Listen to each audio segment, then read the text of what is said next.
அயோத்தியை இன்னைக்கும் இருக்கு, சரையூ நதி இன்னைக்கும் இருக்கு. இதெல்லாம் உண்மைதான். என்ன, எனக்கு அதுக்குண்டான தெளிவுகள், அதுக்குண்டான நிரூபணங்கள் ஒன்று என் கண் முன்னாடி இல்லை, அவ்வளவுதான். என் கண் முன்னாடி இருந்து அது மறைந்து விட்டது. அதனால் இது பொய்யாகாது, இது உண்மை. இறைவன் அப்படிங்கிறவர் இருக்கிறது உண்மை. அதை தெரிஞ்சுக்க கூடியதும் ரொம்ப ரொம்ப முக்கியமான ஒரு விஷயம். ரைட்? ராமாயண தத்துவத்தை உங்களுக்கு ரொம்ப சிம்பிளாக இவங்க சொல்லி கொடுக்க போறாங்க. என்ன பேரு? துவாரகா. ரொம்ப அதிசயமா இருக்கு, துவாரகா. ரைட். அப்ப இவங்க தான் இன்னைக்கு உங்களுக்கு ராமாயண தத்துவத்தை சொல்லி கொடுக்க போறாங்க. ரைட்? எல்லாருக்கும் ஒரு இவங்க இந்த முடி பின்னி இருக்காங்க பாருங்க, அப்படியே திரும்பக்கூடாது. ரைட்? இதுக்கு சமஸ்கிருதத்தில் வேணி அப்படின்னு பேர். என்ன பேரு?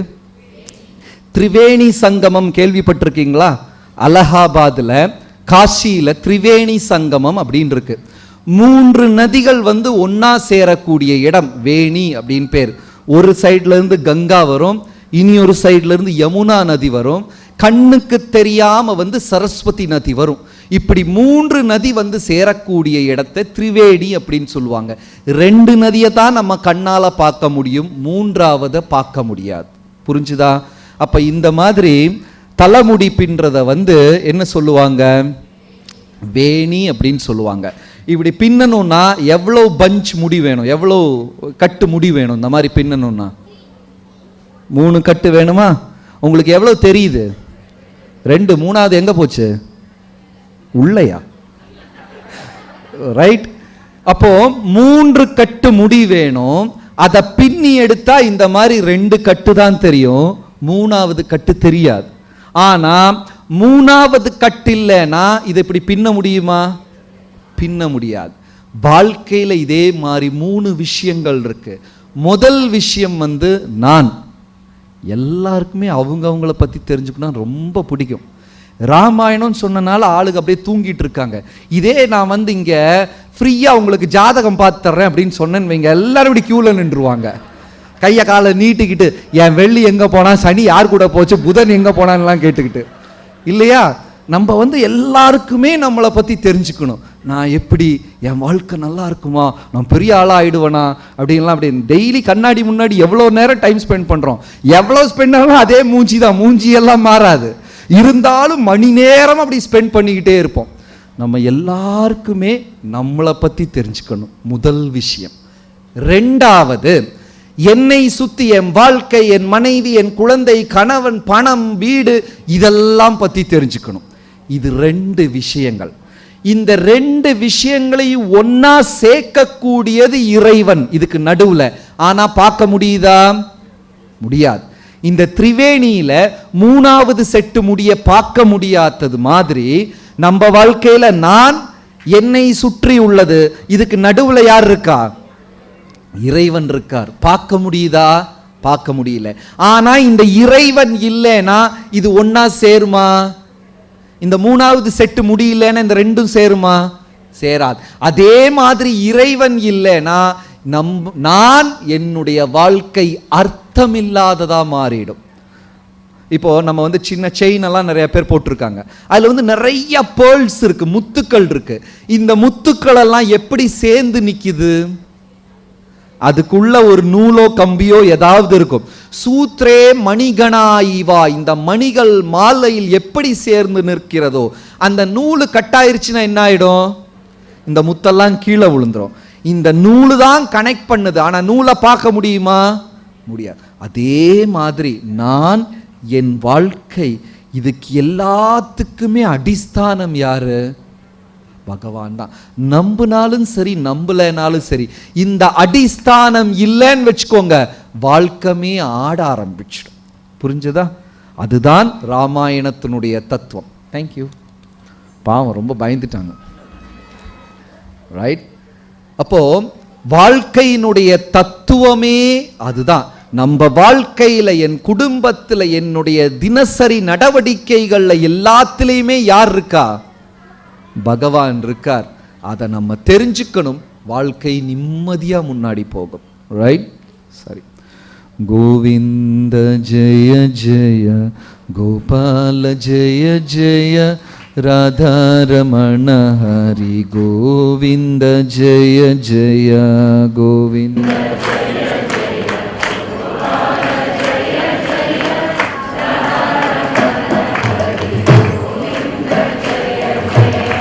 கோவிந்த ஜெய ஜெய கோபால ஜெய ஜெய ராதாரமண ஹரி கோவிந்த ஜெய ஜெய.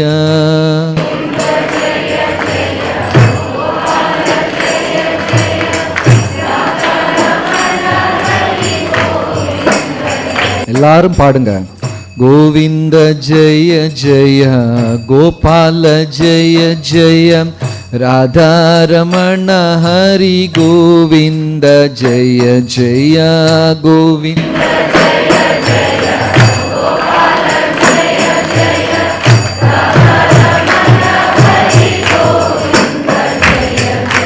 கோவிந்த ஜெய ஜெய கோபால ஜெய ஜெய ராதாரமண ஹரி கோவிந்த ஜெய ஜெய கோவிந்த.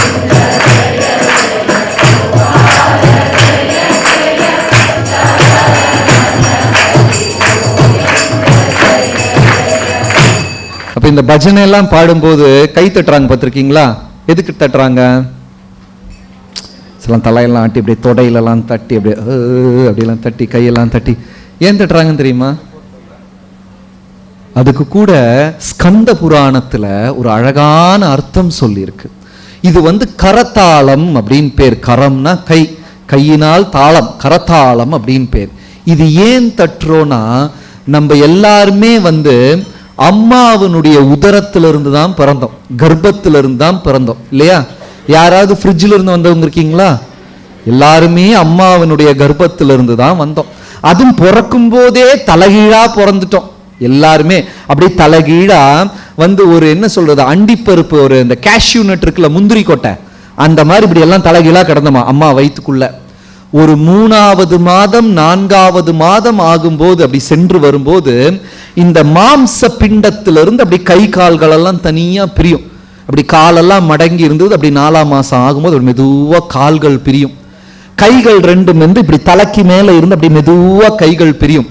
5வது மாதம் 6வது மாதம் ஆகும்போது அந்த குழந்தை அந்த வயிற்றுக்குள்ள இருக்கிற அந்த கரு அதனுடைய உணர்ந்துடுதான். அதுவரை அது ஒரு ஜடமா தான் இருக்கு. அதுக்கப்புறம் 5வது மாதம் முடியும் போது அப்படியே உணர்ந்துடுது. அப்ப 5வது மாதத்துக்கு மேல அம்மா என்னெல்லாம் செய்யறாங்களோ அதெல்லாம் குழந்தையினுடைய குணமா, ஒரு குவாலிட்டியா மாறிடுது, கேரக்டரா மாறிடுது. அப்ப இந்த குழந்தையினுடைய அந்த குணத்தை சரி பண்ணி எடுக்கிறது யாரு? தூங்குறீங்களா? அம்மா. கரெக்ட், அம்மா, அம்மா தான். அப்ப அந்த அம்மா ரொம்ப கோபக்காரியா இருந்தா குழந்தை எப்படி பிறக்கும்? பின்லாதனா பிறக்கும். ரைட்? அம்மா சாந்தமா. அதனாலதான் கர்ப்பிணியான பெண்கள், கர்ப்பமடைந்த கருவடைந்த பெண்கள் ராமாயணம் படிக்கணும், பாகவதம் படிக்கணும். இது படிக்க படிக்க அந்த குழந்தையினுடைய குணம் அதுவா மாறி வருமா. எங்க படிக்கிறாங்க? ஊர்ல இருக்கிற அத்தனை சினிமாவும் பார்த்துட்டு இருக்கிறாங்க. அது ஒரு டிவி போட்டியா பிறக்கும் வெளியே. அப்போ இறைவனை பத்தி தெரிஞ்சுக்கும் போது அந்த மாதிரி நல்ல குணங்கள். அதனாலதான் மகாபாரதத்துல பார்த்தோம்னா சுபத்ரா தேவியினுடைய கருவுக்குள்ள இருந்து அபிமன்யு எல்லாம் தெரிஞ்சுக்கிட்டாராம். அதே மாதிரி கயாத்துவினுடைய கருவுக்குள்ள இருந்த பிரகலாதன் பாகவதம் முழுசும் கேட்டாராம். இது உண்மை. அந்த குழந்தை அனுபவிக்குது. அது சின்னதா ஒரு பைக்குள்ள இருக்குது. ஒரு ரொம்ப தின்னான, ரொம்ப மெலிதான ஒரு பைக்குள்ளதான் அந்த குழந்தை வயிற்றுக்குள்ள கிடக்குது. அம்மா என்ன பண்ணுவாங்க? நல்லா பச்சை மிளகு வெட்டுவாங்க. நீங்க மிளகாய் வெட்டுறது பார்த்துருக்கீங்களா? அப்படி வெட்டும் போது கையெல்லாம் எரியும். அந்த மிளகாய் எடுத்து தேய்ச்சி பாருங்க, மேல எப்படி இருக்கும்? எரியும் அப்படியே. இத வேற அப்படி வெங்காய வடையெல்லாம் போட்டு மிளகு பஜ்ஜி எல்லாம் போட்டு அடிச்சிருவாங்க உள்ள. அப்போ இது வேற, அந்த குழந்தை சின்ன பைக்குள்ள இருக்குதா, இந்த பைக்கு மேல இந்த அப்படியே அபிஷேகமா போகும். என்னது? வெங்காய பஜ்ஜி, மிளகு பஜ்ஜி, இதெல்லாம் வேற அபிஷேகமா போகும். அந்த குழந்தையினுடைய மேல் எரியுமா எரியாதா? பயங்கரமா காந்துமா. பயங்கரமா எரியுமா, பாகவதத்துல சொல்லியிருக்கு. அப்ப இந்த குழந்தை வந்து அந்த வலியை, அந்த நீற்றலை பொறுக்க முடியாமல் அந்த பைக்குள் அப்படியே அசைய ஆரம்பிக்கும். அம்மா சொல்லுவாங்க, என் பையன் மிதிக்கிறான், வா வாட் எ பட்டர்ஃப்ளை எஃபெக்ட், வா அப்படிப்பா. அது பாவம் உள்ள கடந்து கஷ்டப்பட்டுக்கிட்டு இருக்குது. ரைட்? இதுதான் உண்மையா நடக்குது. பாகவதத்தினுடைய முதல் ஸ்கந்தத்துல, முதல் காண்டத்துல இது விவரமா சொல்லி இருக்கிறாங்க. இந்த குழந்தை கஷ்டப்படுதான்.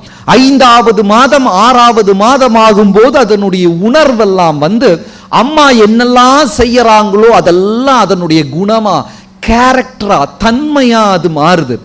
அப்ப குழந்தை சரியில்லைன்னா யாரை அடிக்கணும்? சத்தத்தையே காணோம், அம்மா அப்பா எல்லாரையும் அடிக்கணும். ஏன்னா நம்மளுடைய கேரக்டர் தான் அது மோல்ட் ஆகுது குழந்தையா. இது உண்மை.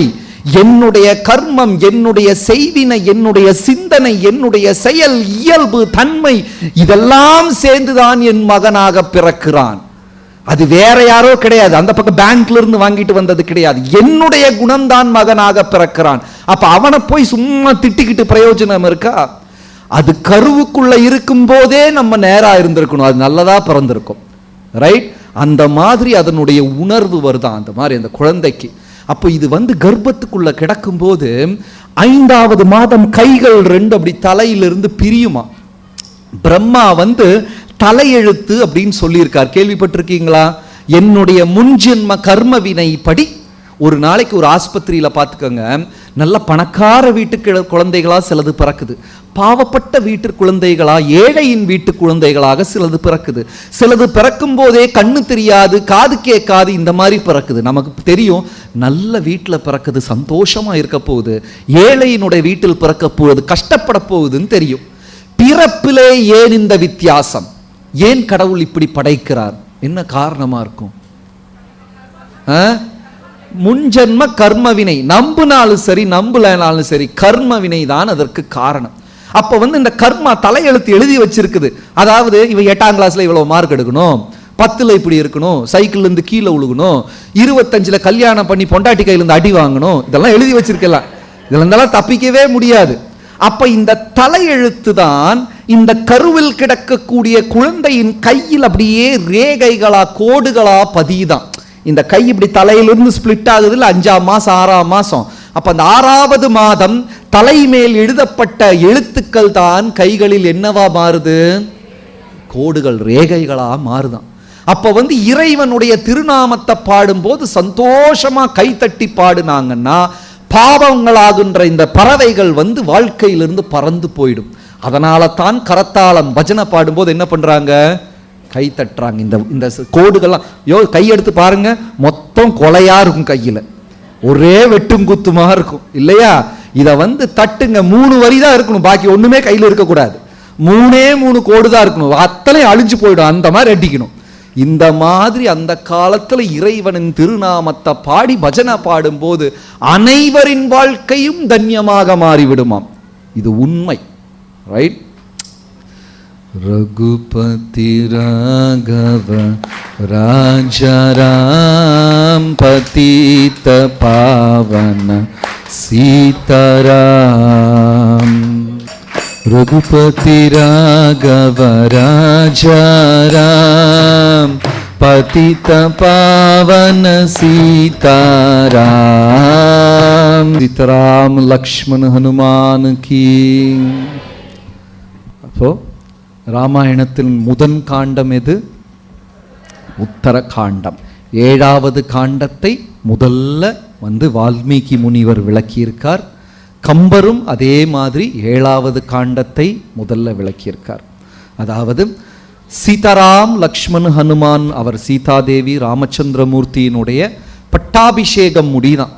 வால்மீகி முனிவர் சொல்றார், இது வந்து ராமனின் கதை கிடையாது, உண்மையிலுமே இது சீதாயாம் சரிதம் மகத், இது சீதாதேவியினுடைய கதை. ராமாயணம் அப்படிங்கிற வார்த்தையினுடைய அர்த்தம் அயனம் அப்படின்னா, அதாவது என்ன சொல்ல, ஜேர்னி, ஒரு மனிதனுடைய சஞ்சாரம் அப்படின்னு அர்த்தம்.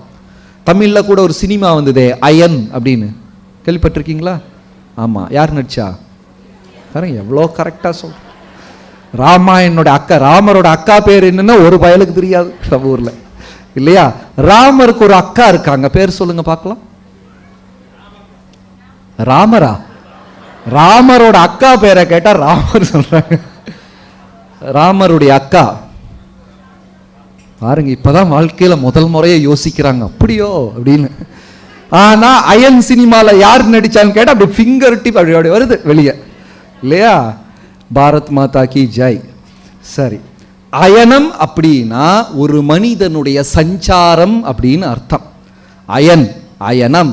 ராமாயணம் அப்படின்னா ராமனுடைய வாழ்க்கை, ராமனுடைய சஞ்சாரம் அப்படின்னு அர்த்தம். ஆனா வால்மீகி முனிவர் சொல்றார், இது ராமனின் கதையல்ல, சீதாயாம் சரித்தம் மகத். உண்மையிலுமே இது யாருடைய கதை? சீதா பிராட்டி, சீதா தேவியினுடைய கதை, ராமனின் கதை அல்ல அப்படின்னு சொல்லி ஆரம்பிக்கிறார். ஏன்னா ராமாயணம் முழுதுமே பார்த்தீங்கன்னா சீதா தேவியை நடுவுல வச்சுக்கிட்டே அந்த கதை சுத்தி சுத்தி வரும், ராமனை சுத்தி வராது. சீதையை, அதே கதை தான் இன்னைக்கு சினிமாவா எடுக்கிறான். எவ்வளவு 1000 வருடங்கள் ஆச்சு, இதுவரை இவனுக்கு புது கதையே கிடைக்கல. அப்படி ஒரு ஹீரோ ஹீரோயின் இருப்பான், வில்லன் வந்து ஹீரோயினை பிடிச்சிட்டு போயிடுவான், ஹீரோ போய் அந்த ஹீரோயினை திருப்பி கதை முடிச்சிடும். இந்த கதை எங்கிருந்து காப்பி அடிச்சாங்க? ராமாயணம். எவ்வளவு 1000 வருடங்களாக அதே இந்த ஒரு கதை இல்லைன்னு சினிமாவே கிடையாது. அந்த மாதிரி ராமனின் கதை அவ்வளவு, சீதாதேவி சீதா பிராட்டியின் கதை அவ்வளவு அழகான கதையாம். ஆனா முதல்ல துக்கமான பாகத்தை சொல்லிட்டாங்க, 7வது காண்டத்தை சொல்லிட்டாங்க. என்ன நடந்தது? ரொம்ப சந்தோஷமா பட்டாபிஷேகம் எல்லாம் முடிஞ்சது. ராமச்சந்திரமூர்த்தி, லக்ஷ்மணன், சீதாதேவி, பரதன், சத்ருக்னன், ஜாம்பவான், நலன், நீலன், அங்கதன், ஹனுமான், அப்படி எல்லாருமே கோசல நாட்டுல வந்து அயோத்தியா தலைநகரமாக கொண்டு ரொம்ப சந்தோஷமா வாழ்ந்துகிட்டு இருக்காங்க. ஒரு நாளைக்கு தன்னுடைய அரண்மனை அந்த புறத்துல சீதாதேவி வந்து அழகா அலங்காரம் பண்ணிக்கிட்டு இருக்காங்க. அப்படியே கையில வந்து வளையெல்லாம் மாட்டுறாங்க. உடனே ஹனுமான் கேட்கிறாரு, தேவி இது எதுக்கு மாட்டுறீங்க அப்படின்னு சொன்னோன்னே இவங்க வந்து ஒரு அழகா ஒரு விளக்கம் கொடுத்துட்டாங்க. ஹனுமான், இது வந்து இந்த மாதிரி அப்படின்னு ஒரு விளக்கம். அதுக்கப்புறம் மோதிரம் எல்லாம் போடுறாங்க விரல்ல. ஹனுமான் கேட்கிறாரு, தேவி இது எதுக்கு போடுறீங்க? அப்படியே சீதாதேவி ஒரு விளக்கம் கொடுத்துட்டார். இப்படி அவங்க வந்து ஓரோ அணிகலன்களாக சூடும் போதும் ஓரோ அலங்காரம் பண்ணும் போது ஹனுமான் கேள்வி கேட்டுக்கிட்டே இருக்கார், அவங்க பதில் சொல்லிக்கிட்டே இருக்காங்க. யார் பதில் சொல்றா? சீதாதேவி.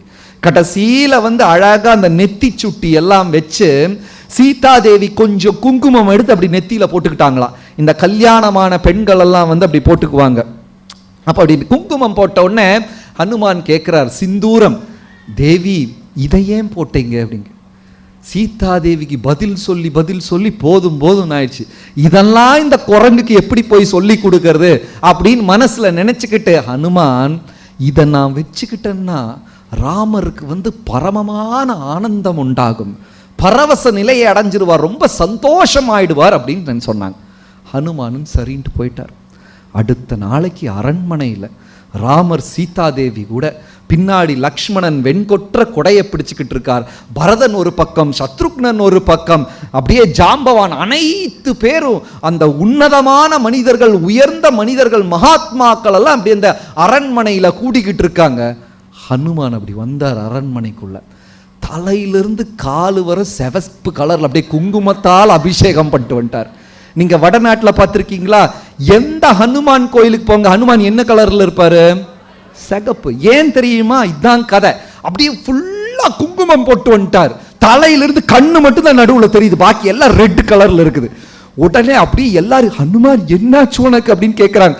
சீதாதேவிக்கு புரிஞ்சு போயிடுச்சு, அவங்க சிரிக்க ஆரம்பிச்சிட்டாங்க. கேட்டாங்க, ஹனுமான் என்ன கோலம் இது, நீ ஏன் இப்படி கிறுக்கன மாதிரி வர்ற? ஹனுமான் சிரிச்சுக்கிட்டே சொன்னார், பிராட்டி நீங்க இவ்வளோண்டு குங்குமம் வச்சப்ப ராமருக்கு எவ்வளோ சந்தோஷம் வரும்னா என்ன பார்த்தா எவ்வளோ சந்தோஷம் வரும். ரைட்? என்ன ஹனுமான் என்ன கிறுக்கனா? கிடையாது. பிரபுவுக்கு மனசுல சந்தோஷம் வருமே, சீதாதேவி லக்ஷ்மி தேவிக்கு சந்தோஷம் வருமே, என்னை பார்த்த உடனே அனைத்து பக்தர்களும் சந்தோஷமா இருப்பாங்களே அப்படின்னு நினைச்சுக்கிட்டு அவர் ஒரு பைத்தியக்காரனா வந்தாராம். உண்மையிலுமே ஹனுமான் என்ன புத்தி கம்மியானவரா? பெரும் பண்டிதர் அவர். இருந்தாலும் மற்றவர்களெல்லாம் சந்தோஷமா இருப்பாங்களே அப்படின்னு சொல்லி நம்மனால 4 பேர் அப்படின்னு நினைச்சுக்கிட்டு அவர் வந்து குங்குமமா போட்டுக்கிட்டு வந்தாராம். அந்த அளவுக்கு கோசல நாடு ரொம்ப சந்தோஷமா இருந்த நாடா. அதாவது எல்லா பறவைகளும் பழங்களும் ஒரே காலத்துல வருமா. மொத்தம் 6 காலங்கள் இருக்கு. வசந்த காலம், ஹேமந்தம், கிரீஷ்மம், சிஷீரம், இப்படி 6 காலங்கள் இருக்கு. ஓரோ காலத்துல ஓரோ பழங்கள் வரும். மாம்பழம் வெயில் காலத்துல வரும், மழை காலத்துல வருமா? வராது. ஆனால் ராமன் அரசாட்சி செய்த போது அனைத்து பழங்களும் ஒரே காலத்துல வந்துதான். அப்படியே பசுமாடெல்லாம் பால் சொர்ந்துக்கிட்டே இருக்கு, பாலே நிக்காதான். காலையிலிருந்து நைட்டு வரை பால் வந்துகிட்டே இருக்குமா. ராமனோட நாமத்தை கேட்கும் போது பசுக்குட்டிகள்லாம் கன்றுகள்லாம் முன்னாடி கால தரையில வச்சுக்கிட்டு பின்னாடி கால பேக்ல தூக்கிக்கிட்டு ஆடிக்கிட்டே இருக்குமா. அந்த அளவுக்கு சந்தோஷமானது. பாட்டிகள்லாம் அப்படி வீட்டுக்கு முன்னாடி உட்காந்துருப்பாங்க. இந்த பழைய பாட்டியெல்லாம் பார்த்துருக்கீங்களா? காதுல எல்லாம் பெரிய டிவிஎஸ் போல்ட் எல்லாம் மாட்டியிருப்பாங்க, பார்த்துருக்கீங்களா? பெரிய நட்டு போல்ட், அப்படியே காதே கீழே வர இருக்கும். இந்த மாதிரி போட்டுக்கிட்டு அழகான நெல் பயிர் நவதானியங்கள், அரிசி, கோதுமை, இதையெல்லாம் அப்படியே அப்படியே முன்னாடி காய வச்சிருப்பாங்க. அப்ப சின்ன சின்ன பறவைகள்லாம் அந்த அரிசி மணியெல்லாம் நெல் மணியெல்லாம் எடுத்துக்கிட்டு போயிடும். ஆனா நடுவுல பூனைக்குட்டி நாய்க்குட்டி எல்லாம் இதை கடிக்க வருமா, இந்த நெல்லை சாப்பிட வருமா.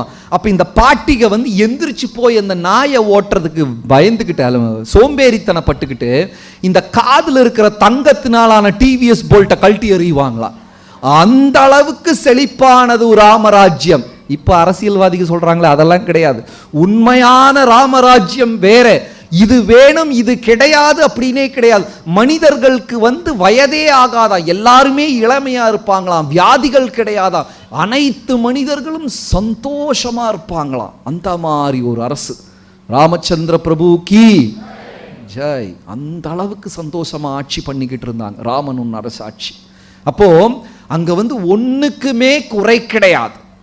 ஒரு நாளைக்கு பரதன் போறார். ராத்திரியில என்ன நடக்குது அப்படின்னு பார்க்க போகும்போது ஒரு வண்ணான் அன்னைக்கு முழு நாளும் தன் மனைவி வீட்டுக்கு வரல.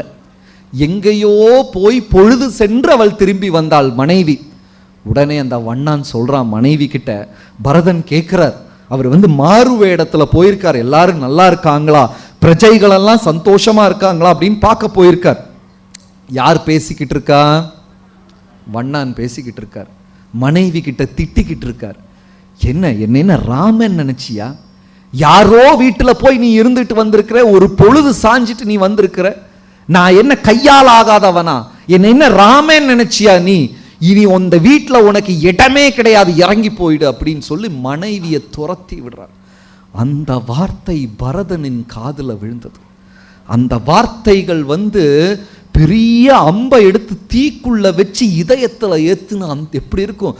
ராமச்சந்திரமூர்த்தி களங்கமற்றவர் அப்படின்னு சொல்றது அனைவருக்குமே தெரியும். இருந்தாலும் இந்த கடுமையான வாக்க கேட்டவுடனே பரதனுடைய இதயமே வெடிச்சு போச்சு. இதயத்திலிருந்து கண்ணீரா ரத்தம் கசிய ஆரம்பிச்சது. அப்படி